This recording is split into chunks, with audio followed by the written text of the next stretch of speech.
F1 testing is over. Sergio Perez on top. Red Bull look in pretty ominous form here, but it's all about the cars and what happened. And a lot of people are going to find it hard to predict the order, but we've seen experts, we saw Crofty, Ted, etc., labelling it Red Bull, Ferrari, Mercedes / Aston Martin. And you know what? I'm going to have to give credit to Aston Martin because they've literally come out of nowhere. Like, I kind of thought with their money they would eventually get up the grid, but I'm actually shocked. And considering Alonso's luck, I did not think they would be this competitive. Now, again, right, it is just testing. I mean, we could rock up into practice next week or qualifying and they're nowhere near anybody. And you might be looking at the times and think, but Alonso's 8/10 off Hamilton, but Alonso set his C4 lap times really early on in the afternoon session, and didn't actually get a C5 run properly. And,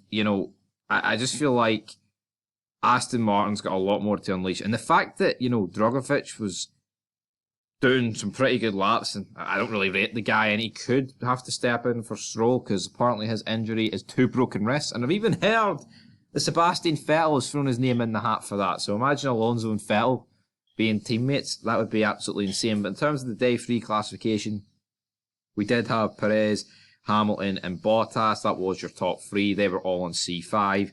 We then had Leclerc and Sainz on the C4, Yuki Tsunoda and Magnussen on the C5s. Then we had Russell, Alonso on the C4s. Then we had Drogovic on the C5s. McLaren don't look quick. They don't.